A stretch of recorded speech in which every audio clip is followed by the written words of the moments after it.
지금 IMF도 그렇고 한국은행이 경제 성장률을 줄줄이 정말 하향 발표를 한 상황인데요. 최근에 이제 고금리, 고물가 이런 게 겹치면서 역대급으로 경제 불황이 올 것이다라고 이야기하는 또 전문가분도 많이 나오고 계십니다. 박사님께서는 지금 현재 우리나라의 그 경제 상황 어떻게 보고 계시나요? 최악은 지났지만 회복은 좀 기다려야 되는. 최악은 작년이죠. 뭐가 올해가 최악이야. 작년 10월, 11월에 레고랜드 때가 최악 아니었어요? 그때 나라 망한다 그랬는데. 올해는 좋아지고 있죠. 당장 주식시장 보면 알잖아요. 주가 이렇게 오르고 실거래가 기준이지만 서울이 2달 연속 올랐는데 뭐가 올해가 최악이에요?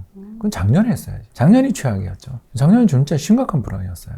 큰일 날 뻔했고요. 당장 우리나라뿐만 아니라 일본, 영국까지 망할 뻔했잖아요. 환율이 그 나라의 신호등이에요. 올라가면 빨간불. 달러에 대한 엔화 환율 150엔 가고. 이제는 뭐 그렇게까지 심각한 상황은 아니고 이제 조금씩 돌아설랑 말랑 하는. 일단 금리 떨어진 게 경제에 지금 엄청나게 도움이 되고 있습니다. 작년 4분기가 마이너스 성장이었는데 1분기 플러스 났잖아요. 2분기가 또 마이너스 날까요? 좀 그렇게 안 보이는데. 괜찮은 거죠. 그러면 왜 한국은행이나 이런 IMF 같은 경우는 왜 경제 성장률을 더 이렇게 그 하향으로 관료주의 집단은 어쩔 수 걸까요? 없어요. 손대는 사람이 많으면 많을수록 단호한 선제적인 전망은 어려워요. 작년이 사실 불황이었지. 작년 연말이 진짜 심각한 불황이었죠. 올해는 플러스 성장하잖아요. 1분기 성장률 보면 플러스 났잖아요. 작년은 마이너스였는데. 작년이 쇼크가 왔던 거고 올해는 쇼크에서 회복되는데 올라갈 힘이 없는 거니까 뭐 여전히 불황이라고도 볼 수 있지만 최악은 아니죠.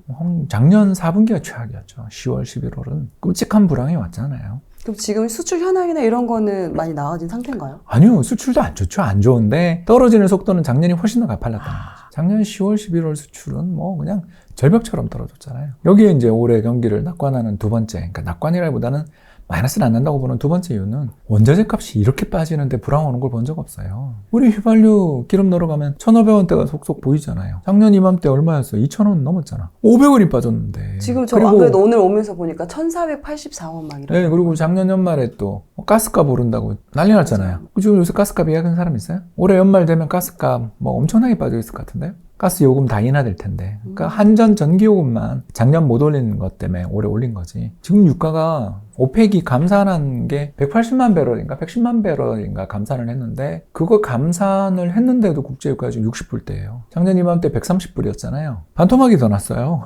유가가. 천연가스 가격은 3분의 1 토막, 밀값은 한 60% 빠졌나 그렇고요. 콩값도 한 50% 빠졌고요. 옥수수 값도 한 50% 빠졌어요. 그러니 이제 우리나라 수입 농산물 가격이 다 대폭락 중이니까 환율만 뭐 여기서 오르지만 않으면 장바구니 물가가 엄청나게 안정돼 있거든요. 그러니까 작년에 값 오른다 그러고 뭐 식량 위기 그럴 때 제품 가격 인상했던 회사 농심이라고 있죠. 주가 한번 쳐보세요. 왜 그렇게 저주가가 잘 가는지 이제 이유를 아셨죠? 그 뒤로 값이 국제 식량 가격이 반토막 났어요. 그거가 있으니까 마진이 좋겠죠. 마진 좋으면 가격 인상하겠어요? 동결하겠어요? 아니면 뭐 패키지로 하면 하나 깎아주겠어요? 동결 내지는 인하로 가는 거죠, 이제. 그렇게 되면 구매력이 높아지잖아요. 실질 구매력이 높아지잖아요. 그냥 너무너무 안 좋은 상황이었는데 숨은 좀 쉬는 상황으로 바뀌었다 정도. 그런 거죠. 보면은 실질적으로 그런 체감 물가가 그렇게 막 떨어졌다 막 이렇게 느끼는 건 좀 없거든요. 물가는 안 떨어져요. 상승률이 떨어지는 거지. 한번 인상해 놓으면 절대 안 내려요. 제가 콩국수 되게 좋아하는데 거기 예전에 저 그 외환위기 전에 취직해서 여의도 갔을 때 6,000원 하는 거 보고 이게 너무 비싸다 그랬는데 지금 12,000원? 근데 콩값이 아까 이야기했잖아요. 반토막 더 났거든요. 근데 내리는 거 봤어요? 내려요. 줄 서서 먹는데 왜 내려요? 여름철이니까 이제 줄이 2바퀴 돌겠네. 우리 알잖아요. 가격이라는 건 잘 인하되지 않아요. 특히 외식 물가 이런 거는 인하 안 돼요. 그러니까 자꾸 그 가격이 빠지지 않았다고 이야기하시는데 그거는 그 사이에 하도 많은 자영업자가 망했기 때문에 살아남은 자영업자들은 이제 가격 결정권을 갖고 있는 거죠. 그게 코로나 불황의 정체 현실이잖아요. 그럼에도 또 이제 많은 분들은 그런 살림살이가 너무 다 계속해서 팍팍해지고 있다. 이렇게 힘들어하는 분들이 많다 보니까 죄송합니다만 저는 동의할 수 없습니다. 왜 그런가 하면 오늘 아침에 나오면서 사람인이라는 채용 사이트 있잖아요. 채용 사이트에서 중소기업에 다니는 4년제 초봉 검색해보고 왔거든요. 이런 질문 나올까봐 한 3천만 원 가까이 되더라고요. 맞벌이 하면 참고로 중소기업 이야기입니다. 6천이죠. 예, 만약 대기업 다니시는 분이 둘이 맞벌이 하면 1억 2천이에요. 저는 불황에 해외여행 나가기 위해서 인천공항에 미어 터지는데 나는 굶어도 라면을 먹어도 나가서 놀아야 돼 라고 하면서 자신의 소비의 패턴을 아주 과소비적인 그런 행동들을 하면서 돈 없다 그러는 건 이해할 수 없다는 거죠. 우리가 좋은 기업들, 중소기업들에 대해서 비아냥거리지만 거기도 이제 연봉 3천이에요. 왜냐하면 최저임금이 워낙 올랐으니까. 그리고 아시는 것처럼 중소기업들 사람 못 구해서 난리잖아요. 그러니까 꼰대 같은 소리를 해서 죄송하지만 우리나라 사람들의 그 소득 수준이 줄었냐 하면 전혀 줄지 않고, 특히 근로자를 대상으로 한 가계 수지 동향 보고서들 이런 것들이 1분기 나왔는데 거기 여전히 4% 5%씩 인상됐단 말이에요. 삼성전자만 4% 인상된 게 아니고. 요새 제일 보릿맨 건 공기업 다니시는 분들이에요. 그분들은 제가 국민연금 출신이잖아요. 네네. 올해도 1% 인상됐대요.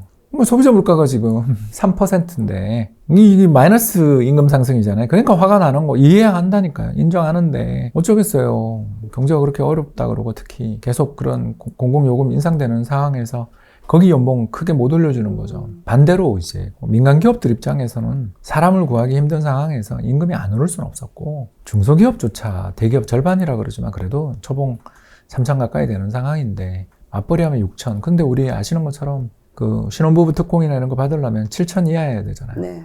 그 정도면 그렇게 자칫하다가는 그 혜택도 못 볼 정도의 소득이에요. 그러니까 너무 우리는 그 인스타에 길들여져서 그런 거고, 제발 인스타 끊으세요. 자신의 중거 집단을 맨날 해외여행 나가서 비키니 입은 사진들 올리고 몸짱 사진 올리는 처녀 총각들한테만 맞추지 말고, 거기야 당연히 시집장가 가기 전에 우리도 저도 그랬으니까. 그러나 연애하려면 돈 써야지. 근데 결혼한 사람들 입장에서 그렇게 이야기하면 그 인스타 보고 있으면 안 되는 거죠. 현실을 봐야죠. 그리고 가장 좋은 투자는 저축이잖아요. 확실해요, 저축은. 지금 이럴 때 금리도 높을 때 저축해야지. 그러면서 다들 대만 여행이니 일본 여행 계획해놨잖아요.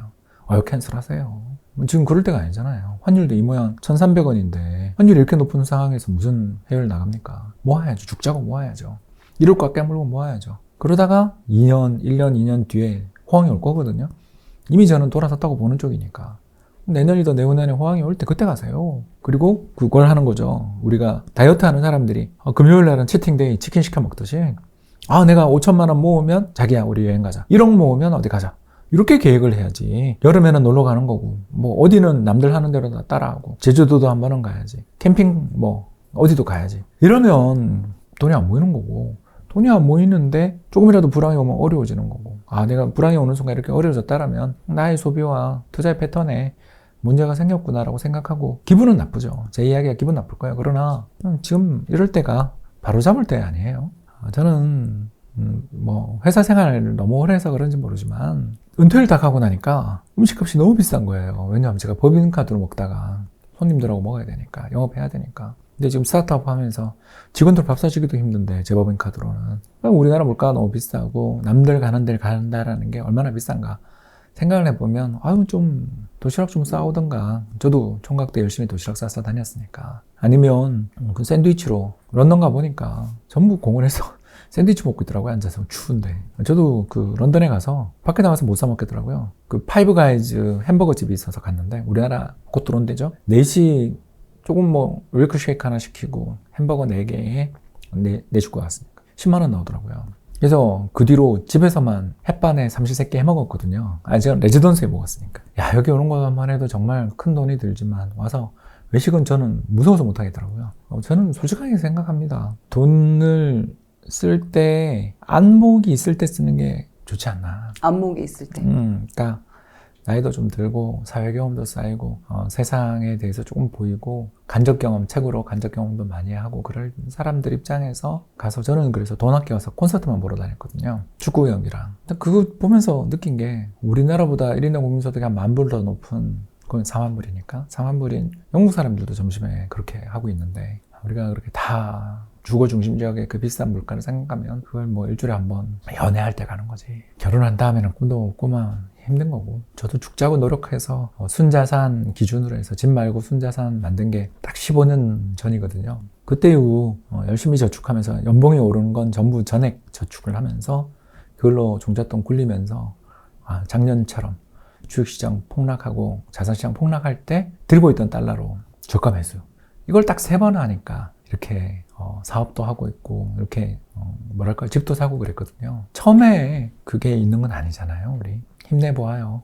화이팅입니다. 박사님처럼 이렇게 지금 같은 불황에서 지금 현재 그럼 뭐 포트폴리오나 이런 건 어떻게 구성을 해야 될까요? 뭐 저는 집 한 채 빼고는 프리즘 포트폴리오대로 하고 있죠. 크게 봐서 5개로 나누는데요. 첫 번째 한국 주식, 다른 하나는 해외 주식, 다른 하나는 한국 국채, 다른 하나는 해외 국채, 마지막은 금이랑 리츠. 이렇게 5개로 20%씩 투자를 하고 있어요. 그렇게 했더니 올해 기준으로 해서 5달 동안에 5월 한 달만 마이너스 나고 다 계속 월 한 2, 3%씩 벌더라고요. 물론 재계좌 기준이니까 이게 일반화는 아니에요. 그런 거 보면 올해 국민연금이 이번에 3월까지 한 6% 났다며요. 저도 그렇게 비슷하게 가는 것 같아요. 그 정도 가면 괜찮거든요. 그러다가 이제 작년 같은 해가 와서 환율 급등하면 해외 자산을 제가 아까도 말씀드렸지만 금이랑 이런 거에서 절반을 해외 자산 투자하는데 그게 환율이 급등하면 어떻게 돼요? 엄청 그게 수익이 커지고 비중이 커지겠죠. 70%, 80% 되면 그거 헐어서 한국 주식이나 또는 다른 자산을 사는 거죠. 그래서 지금은 투자하기 올해는 되게 좋은 해다. 일단 가격이 많이 빠진 상태에서 반등했는데 워낙 많이 빠진 상태에서 반등이라 뭐 종합주가지수 2,500대잖아요. 고점이 3,300인데 고점에서 800포인트 조정받은 레벨인데 이 상황에서 이 주식을 못 산다? 또는 부동산도 마찬가지잖아요.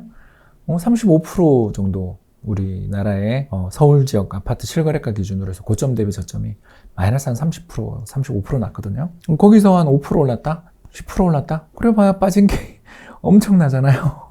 올해 진짜 투자하기 좋죠. 거기다 금리도 높아서 3.5%. 뭘 해도 올해는 되는 해니까 적극적으로 운용하세요. 그럼 지금 뭐 역사적으로 봤을 때도 지금 같은 시기에는 그럼 그런 포트폴리오가 결과적으로는 성과를 올해 좋은 해죠. 작년은 뭘 해도 힘든 해였다면 왜냐면 뭐 환율 급등하는데 물가까지 뜨니까 채권 사놨는데 다 손실 났잖아요. 채권이 가장 안정적이라고 믿었는데 채권이 작년은 완전 배신했잖아요. 올해는 채권도 좋고 주식도 좋고 부동산도 좋고 하다못해 코인도 좋으니까 오늘 때는 좀 그러니까 저축액을 더 늘리는 해죠. 올해. 저축은 늘려서 어떻게 보면 지금은 좀 더 투자에 좀 적극적으로 해볼 수 있는 그런 시기다. 그렇죠. 가격이 많이 빠져 있기 때문에. 그렇죠. 저도 뭐 3년 모은 돈 갖고 한번 해외여행 했지만 또 당분간 해외여행 끝이죠. 뭐. 이 환율에 왜 나가요?